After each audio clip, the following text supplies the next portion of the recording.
융합과학 수업을 시작하겠습니다. 우리가 전 시간에 생명의 연속성 전까지 진화까지 했었어요. 그리고 오늘은 생명 연속성을 유인물을 보면 알겠지만 3장밖에 없습니다. 추석 맞이라고 생각하고 3장만 합니다. 선생님 요새 내일이 29일 내일이 자소서 마감인 데가 많아요. 그리고 선생님 너무 그래 힘들고 몸살에 걸려있고 그래서 3장만 빠르게 하고 끝내겠습니다. 선생님 목소리도 좀 안 좋죠? 텐션이 낮아서 졸릴 수 있습니다. 근데 그러니까 짧고 굵게 하고 끝내겠습니다. 모르는 건 기말고사 시험 기간에 물어보지 말고 미리미리 물어봐 주길 바랍니다. 생명 연속성. 우리가 처음에 생명의 탄생에 대해서 했어요. 생명이 어떻게 탄생했는지. 그러면서 이제 뭐 원시 생명체가 어떻고, 원시 생명체, 그 다음 원시 세포, 원시 생명체, 그 전에 이제 화학적 진화설 해가지고, 단순한 유기물에서, 단순한 유기물에서 복잡한 유기물, 뭐 이런 식으로 이제, 어떻게 보면은 물질이 새로 합성되고 그리고 또 뭉쳐지고 이런 것들이 반복되어서 생명체가 만들어졌고 이 생명체들이 이제 발전하는 이 과정을 이제 진화라고 해서 배웠던 거고요. 이제 우리는 이 생명체가 계속적으로 어떻게 연속적인 생식을 하냐. 그래서 생식에 대한 내용이라기보다는 이 생식은 결국 유전자의 전달이에요. 우리의 생물의 어떻게 보면 목적이라고도 얘기하죠. 유전자의 전달. 그 유전자의 전달 과정에 대해서 배우는 게 이 생명의 연속성입니다. 그래서 이 단원의 이름에 대한 의미를 알면 좀 좋을 것 같습니다. 그래서 성취 기준은 지구의 모든 생명체가 염색체, 유전자, DNA 개념을 바탕으로 동일한 유전 암호를 사용하는 것에 근거하여 생명의 연속성을 설명할 수 있다. 사실 여기 이제 하나의 힌트가 들어있어요. 우리 이미 배웠던 이 동일한 유전 암호, 요게 뒤에서 배울 코돈에 해당합니다. 코돈. 우리 통합과학에서 배웠다. 그리고 통합과학 내용에서 크게 많이 들어가지는 않습니다. 들어가긴 들어가요 좀. 먼저 보는 게 이제 염색체, DNA, 유전자의 관계. 생명과학 우리 옆반 친구들이 배우는 거하고 같습니다. 염색체는 세포가 분열할 때 핵 속의 염색사가 응축되어서 생긴 짧고 굵은 막대 모양의 구조물이다. 여기서 이제 포인트가 세포가 분열할 때예요. 분열하지 않을 때는 염색체가 아니에요. 그때는 염색사의 형태다. 세포가 분열할 때만 염색체가 보입니다. 이게 이제 꼭 알고 있어야 되는 내용이에요. 상동 염색체는 체세포에 있는 모양과 크기가 같은 두 개의 염색체로 아빠한테서 하나, 엄마한테서 하나 각각 하나씩 물려받는다. 그래서 여기 밑에 보면 사람의 핵형으로 본 사람의 염색체라는 이제 그림이 있죠. 여기 보면 1번에 하나, 둘 이렇게 하나씩 떨어질 수 있어요. 여기 하나가 하나는 엄마, 하나는 아빠 이렇게 온 거예요. 그래서 1번 염색체에 이렇게 두 개가 있다. 그러면 하나는 아빠, 하나는 엄마 이렇게 온 거예요.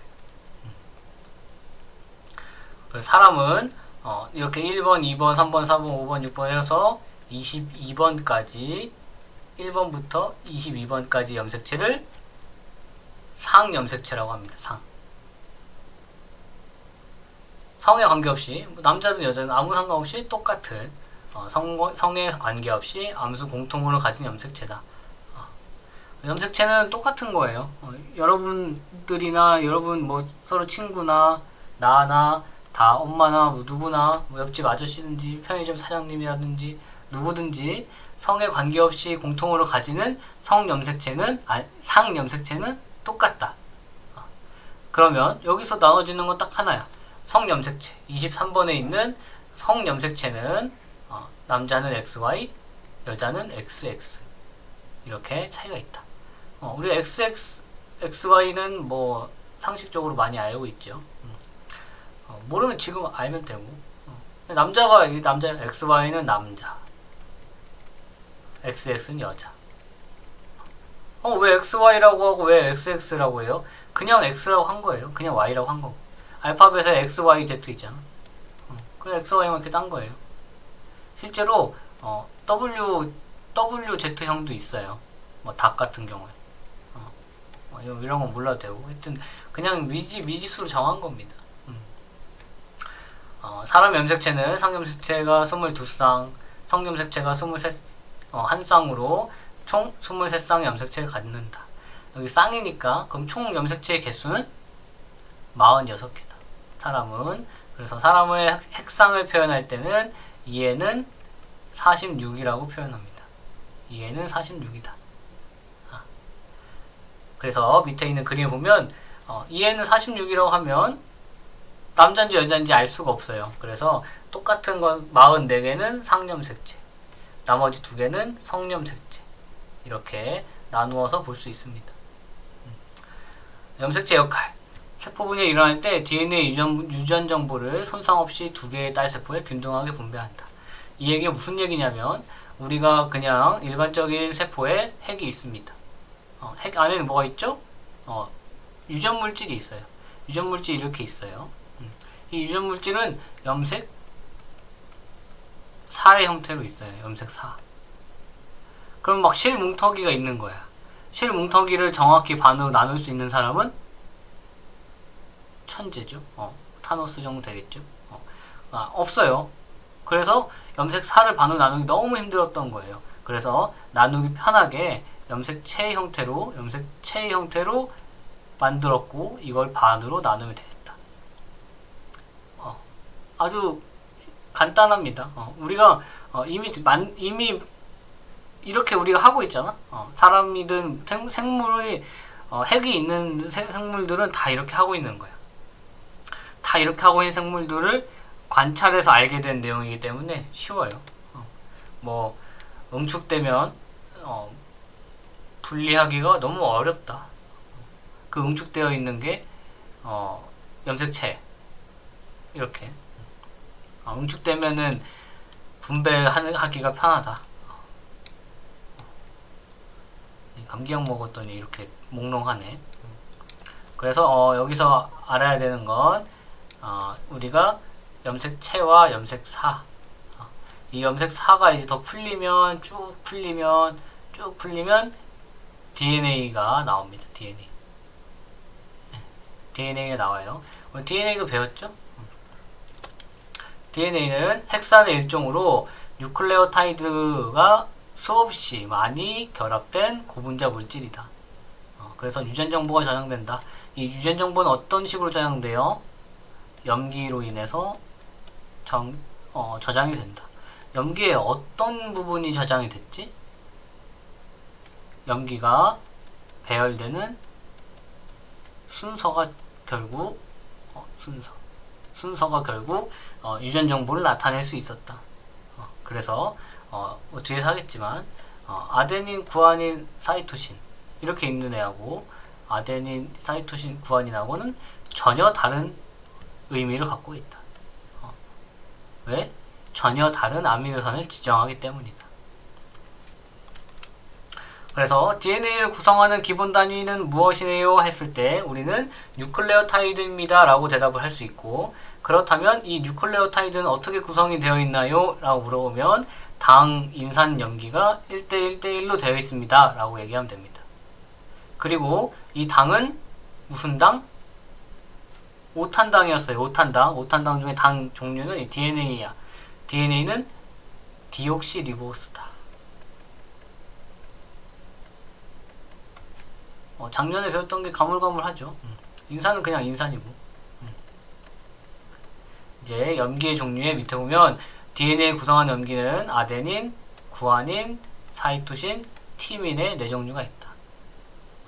여기서 이제 또 비교할 수 있죠. 우리 배웠죠. RNA는 어떤 염기가 있죠? RNA는 아데닌, 구아닌, 사이토신, 유라실. 티민 대신에 유라실을 갖는다. 됐죠?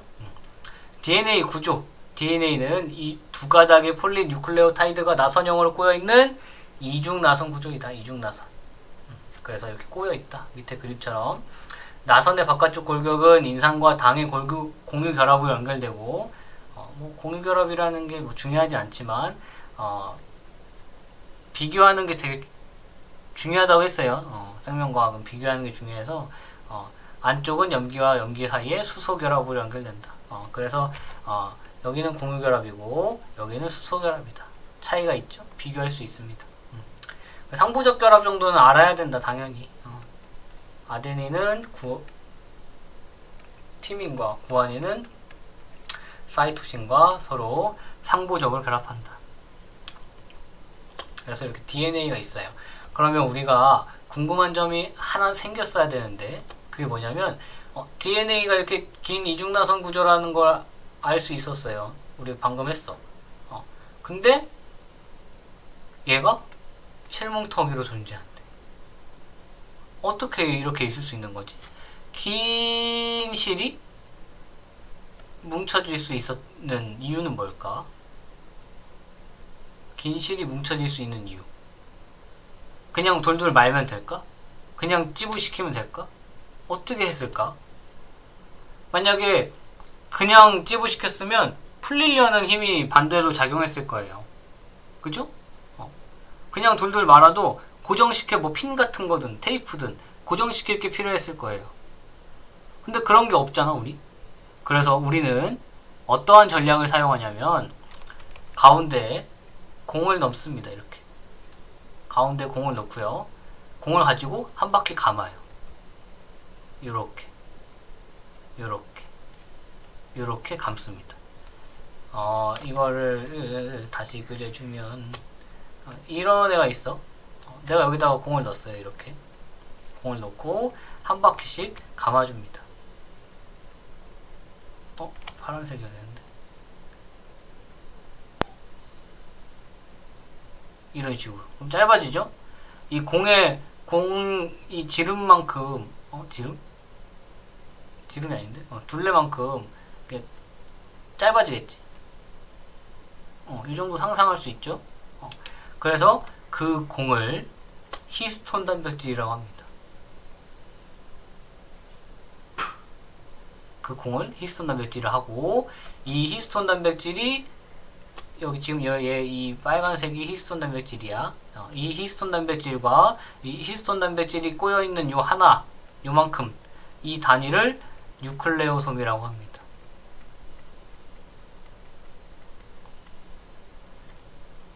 어렵죠? 어려워. 그래서 어려워서 세 장만 할 거야.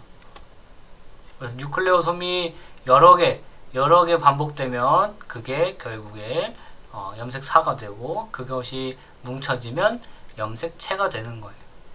그럼 여기서 파생되는 6번이 나올 수 있습니다. 염색체의 기본 구성 단위는 뭘까요? 그렇죠. 뉴클레오솜입니다.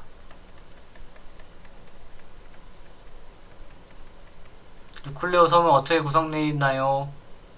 히스톤 단백질과 히스톤 단백질만 쓰면 안 돼. 히스톤 단백질이 뭘 감싸요? DNA를 감싼다. 그래서 이렇게 염색체의 기본 구성 단위까지 알 수가 있겠습니다. 그 다음에 이제 유전자. 유전자는 유전 정보의 단위로 유전 형질을 결정하는 인자를 이야기합니다. 유전자는 DNA 상의 특정 부위의 염기 서열을 의미해요. 그러면 유전자의 종류에 따라서 그 특정 부위의 염기 서열도 달라진다. 그 얘기는 유전자는 다르다는 얘기예요. 유전자는 물질을 정할 수가 없어. 우리가 유전자는 이 정도야. 유전자는 1g이야. 유전자는 길이가 1cm야. 이렇게 정할 수가 없어요. 왜? 어떤 유전자는 뭐 한 10개 염기로 되어 있고, 어떤 유전자는 1000개의 염기로 되어 있고, 그냥 어떤 기능을 하는 단백질을 만들면 다 유전자가 될 수 있어요. 그러면은 그 유전 정보가 어떻게 구성되어 있느냐에 따라서 다 서로 다른 유전자고, 그걸 유전자라고 부르기 때문에 유전자는 유전 정보의 단위로 쓰는 거지 정해진 물질의 단위가 아니다. 그렇습니다. 그래서 특정 단백질을 합성하는 유전 정보를 포함한다. 대립 유전자라는 게 있습니다. 사실 중학교 때 내용이나 모르면은 어려울 수 있어요. 그걸 이제 차근차근히 해결하기에는 우리 너무 멀리 왔어요, 사실. 그래서 모르면 포기하지 말고 계속 이거 왜 그래요? 이거 왜 그래요? 이거 뭘 알아야 돼요? 뭘 알아야 돼요? 물어봤으면 좋겠어요. 이렇게 상동염색체의 같은 자리에 있는 유전자를 대립 유전자라고 합니다. 상동염색체의 동일한 위치에 존재하는 걸 대립 유전자라고 하고, 이 대립 유전자는 같을 수도 있고 다를 수도 있습니다. 그리고 이 대립 유전자는 어떠한 한 가지 형질을 결정합니다.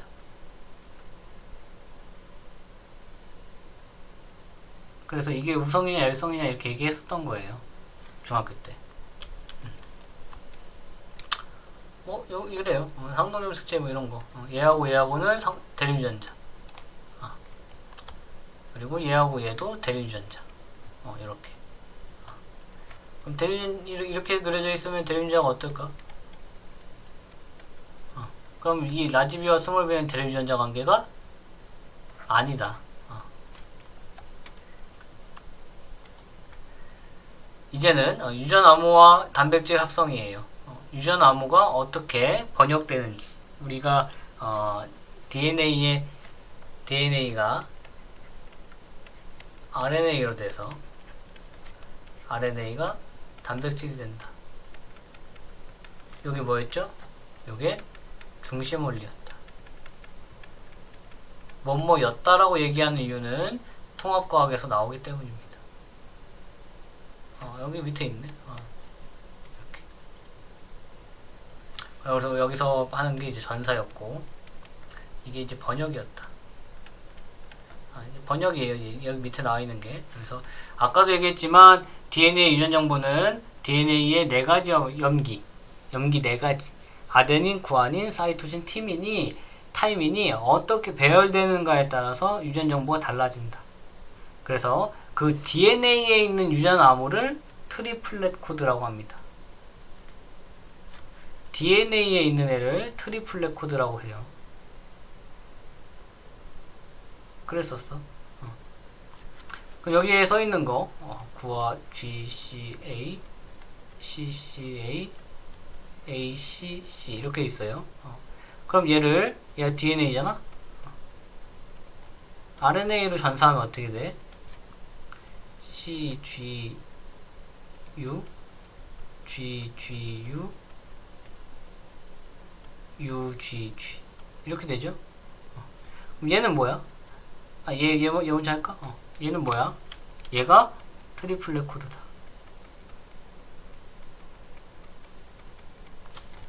얘는 처음 얘기했던 코돈이다, 코돈.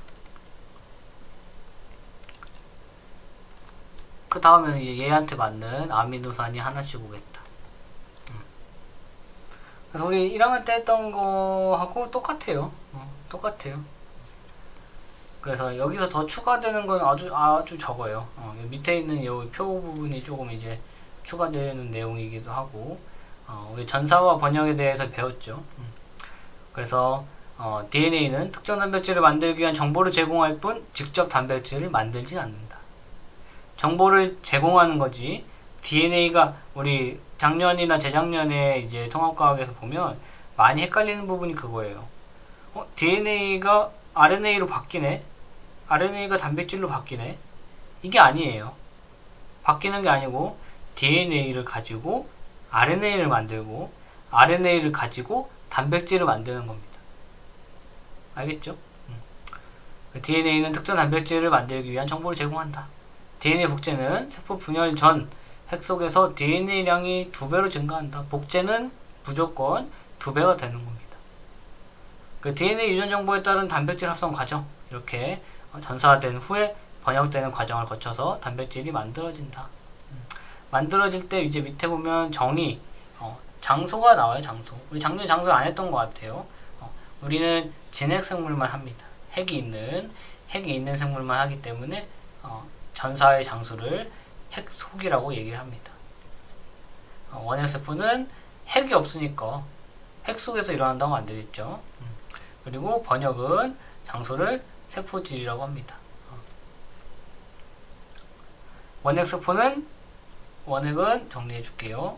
원핵은 모두 세포질이다. 여기서 이제 차이점, 유사점 이렇게 있을 수 있죠. 그래서 우리가 실제적으로 이제 이렇게 DNA가 단백질이 되는 이제 과정을 다시 염기서열을 통해서 알 수 있고, 그리고 뭐 장소까지 이렇게 알 수 있으면 됩니다. 쉽죠? 여기까지는 쉬워요. 그 다음에 이제 그래. 그러면 우리가 유전자, 염색체 어떻게 나눠지는지 알았어. 그래. 어떻게 DNA로 단백질이 만들어지는지 알았어. 참 연속적이구나. 그만하자 싶었는데 여기서 그러면 내가 내 자식한테 유전자를, 염색체를 어떻게 주는 거야? 어떤 과정을 주는 거야? 라는 것 때문에 여기서 감수 분열이 나옵니다. 감수 분열에 대한 내용은 우리는 여기에 나와 있는 것 이상 하지 않습니다. 여기에 있는 것만 그냥 모두 외워주세요. 모두. 선생님이 더 설명하는 것도 안 낼 거야. 더 설명도 안 할 거야. 여기서 더 설명이 들어가 버리면 다음 시간 까지 해도 모자라요. 옆반 친구들한테 물어봐. 이게 장난이 아니라는 걸 알게 됩니다. 야, 세포 주기 어려워, 그거. 이런다고. 그냥 주기 내용은 너무 쉬워. 유성생식에서 정자와 난자 같은 생체세포 형성하는 세포 분열이다. 특징, 연속의 2회 분열이다. 그래서 감소 1분열과 2분열로 나뉜다. 딸세포의 염색체 수와 DNA량은 모세포의 절반이 된다. 처음에 딸세포, 처음에 이제 처음 시작하는 세포 있죠? 뭐 여기서는 뭐 정자로 하면은 정원세포, 이렇게 처음 세포가 있어요.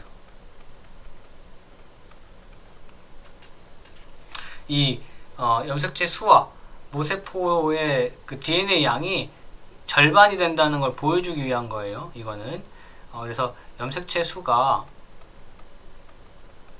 처음에 2개였어요. 4개로 할까? 4개가 있었어요.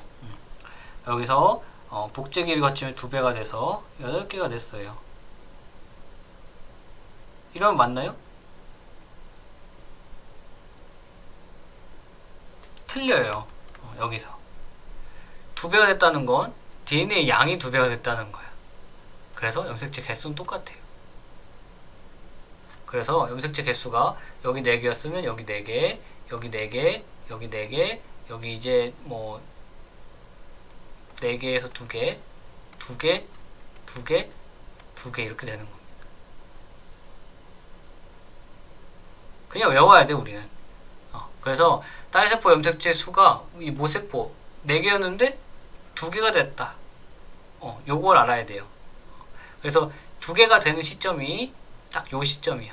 감소 1분열에서 1분열이 끝났을 때. 여기 봐봐. 딸세포 염색체 수는 모세포의 절반이다. 됐죠? 그럼 DNA 양이야. DNA 양. DNA 양은 우리 처음에 2로 시작하자. 2배가 됐다. 2배가 됐다는 건 DNA 양이 정확히 2배가 되는 거라고 얘기를 했어요. 그러면 4. 아무 이유 없지? 그냥 4. 4에서 2. 여기서 2. 1이 됩니다. 여기도 모세포 DNA 양의 절반이 된다. 근데 과정이 다르죠. 4, 2, 2, 4, 2, 1 이렇게 다릅니다. 달라요. 염색체 수와 DNA 양이 모세포의 절반이 되는 건 똑같은데 중간에 어떻게 바뀌냐가 달라집니다. 선생님이 쓴 이 파란색과 빨간색 정도는 할 수 있어야 돼요. 왜?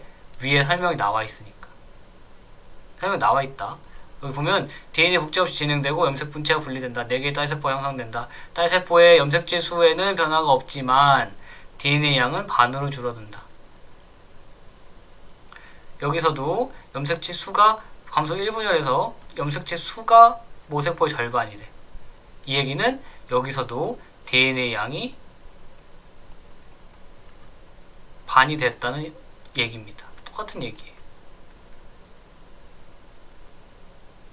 이거예요. 핵상을 보면 핵상이 우리가 계속 2n이었어요. 우리 사람은 2n이다. 2n, 2n, 2n, 2n 하다가 여기서 n이 됩니다. 이렇게. 밑에 나와 있는 거예요. 이것도. 감소 1분열이 끝나면 2n이 n으로 감소한다. 그러면 이 n과 다른 n이 만나서 자식을 만들면 2n이 된다. 요게 이제 감소 분열의 의의가 됩니다. 내가 2n이야. 내 와이프도 2n이야. 근데 그냥 2n을 갖추면 4n이 돼요. 그럼 4n인 애는 4n이랑 결혼해서 8n이 되고 8n인 애는 또 8n 해가지고 16n이 되고 말도 안 되지? 말도 안 돼요. 그럼 점점 커져요. 막 이 사람 이상해져. 막 팔이 여러 개고 막 이상해져. 그래서 감소 분열 생체세포의 의의는 염색체의 수가 세대를 거듭하더라도 똑같이 유지하게 해준다는 게 있습니다. 끝. 밑에 이제 우리가 유전자에 대해서 배웠어요. 그러면 처음에 우리가 돌아와서 그러면 결국 진화라는 건 유전자가 바뀌었다는 거예요. 우리가 처음에 다루었던 진화에서 가장 먼저 나왔던 게 뭐야? 개체변이에요. 개체변이의 생존 경쟁을 통해서 적자 생존이 일어나면 그것이 자연 선택이다. 그 얘기는 이렇게 여기에 파란 색깔 애가 많아. 아주 우연하게 빨간 색깔이 나왔어요. 그랬더니 나중에 파란색은 죽고 파란색은 좀 많이 죽고 빨간색은 안 죽어. 얘네가 자식을 낳아. 자식을 낳으면 빨간색 2개 낳겠죠? 파란색도 2배로 낳겠죠? 우리 이거 실험했잖아. 또 해. 계속해. 그러면 파란색보다는 빨간색의 비율이 높아집니다. 산쪽으로 봐도 그래요. 여기 빨간색 비율 6분의 1이네. 6분의 1. 여기는 중간이라서 여기는 계산 안 하고 2배로 늘었을 때 2, 4, 6, 8 훨씬 커졌다. 비율이 커졌다. 점점 커집니다. 그래서 결국 집단 내 개체들의 형질이 다양하면 환경이 변했을 때 적응해서 살아남을 수 있는 개체가 존재할 가능성이 높아진다. 결국 이 유전적 다양성의 증가가 진화를 일으키는 원동력이 된다. 그래서 우리가 진화의 원동력에 대해서 돌연변이, 자연선택, 유전적 부동, 이주, 격리, 인위선택 여러 가지가 있고 이걸 다 한꺼번에 얘기해가지고 지금 얘기하는 게 신종합설이었다. 진화의 신종합설. 저번 시간에 했다 이건. 그래서 돌연변이부터 보면 개체의 DNA가 변해서 새로운 대립 유전자가 생기는 것으로 돌연변이 개체가 환경에 적응해서 자손 남기면 집단의 유전자 빈도가 변할 수밖에 없다. 파란색밖에 없었는데 갑자기 빨간색이 생겼다. 이 얘기는 돌연변이가 생겼다 라는 얘기고, 자연 선택은 방금 했어요. 방금 한 게 선생님이 그림 그리면서 옆에서 설명했던 게 자연 선택이고, 환경 변화에 따라서 특정 형질을 가진 개체들이 자연 선택돼가지고 더 많은 자손을 남기니까 결국 시간이 지나면 지날수록 세대가 거듭하면 거듭할수록 그 유전자, 유리한 유전자의 빈도는 높아질 수밖에 없다. 유전적 부동은 홍수, 대화재 뭐 이런 것처럼 지금 코로나 같은 거죠. 한 번에 싹 다 죽는 거야. 싹 죽으면 솔직히 아주 우연적인 얘기예요. 아주 우연적으로 갑자기 유전자 빈도가 달라질 수 있다. 왜? 대량 멸종하니까. 갑자기 죽으니까. 이 죽을 때는 선택이 없다. 자연은 이제 뭐 유리한 개체를 선택하지만 여기서 얘기하는 유전적 부동에서는 자연이 선택하는 게 아니에요. 홍수, 대화재, 지금 불 났어. 근데 우리 집 불 안 났어. 난 살아. 그럼 내가 유리한 걸까? 아니란 얘기예요. 그치? 이해되지? 이주는 그냥 이사 가는 거예요. 갑자기 그 빨간색 애가 이사 왔어. 그러면 갑자기 빈도가 바뀌지. 괴산 사람만 살았는데 갑자기 서울 애가 이사 왔어. 유전자 빈도가 바뀌었죠. 이런 거고, 격리도 같이 살았는데 갑자기 반이 나눠져. 그러면 유전자가 빈도가 달라지겠죠, 당연히. 인위 선택은 사람이 하는 거면 사람이 인위적으로 동일한 유형의 개체끼리만 교배시켜서 품종을 유지시키는 거예요. 그래서 강아지들 같은 경우에 뭐 족보가 있니 뭐니 하잖아. 그래서 풍산개는 풍산개끼리만 이렇게 해가지고 풍산개 고유종을 만들고 막 그따위 짓을 하죠. 그게 이제 인위 선택입니다. 여기에서 봐야 될 건 각각의 돌연변이, 자연선택, 유전적 부동, 이주, 격리, 인위 선택이 무엇을 의미하는지. 그래서 의미하는 걸 얘기했을 때 그 단어를 찾아서 쓸 수 있으면 됩니다. 또 수업 열심히 듣는 사람들 얻어가는 게 있어야 되니까 요 그림 있죠? 요거 요 그림을 보고 유전적 부동인지 이주인지 돌연변인지 자연선택인지를 찾을 수 있습니다. 그림이 다 달라요. 다 달라요. 그죠? 그림의 모양이 다 달라요. 그래서 그림을 보고 단어를 찾을 수 있다. 이렇게 하면 처음 단원에 대한 내용이 끝납니다. 다음 단원에 대한 내용을 준비를 해보고요. 사실 이 정도만 해도 문제는 꽤 만들 수 있을 것 같긴 해요. 그래서 고생 많이 했고, 일반 친구들은 이걸 이제 그냥 들어줬으면 좋겠어요. 수업 시간에 할애해서 듣지 말고 결국에는 들어야 될 거예요. 그래야 시험을 보긴 보겠죠. 이 과목이 중요한 과목이 아니라고 늘 얘기하지만 그래도 내가 1등급이면 3등급 정도는 맞아야 된다 는 게 팩트입니다. 내가 등급이 낮아, 한 6, 7등급 정도 돼, 그럼 버려도 돼요. 이거 어차피 종합으로 가지 않습니다. 근데 요새 대학 때문에 그래요. 어쨌든 선생님이 늘 언제나 많은 도움을 줄 수 있도록 노력을 하고 싶고요. 몸이 안 좋더라도 이해 부탁하고 고맙습니다. 다다음 주에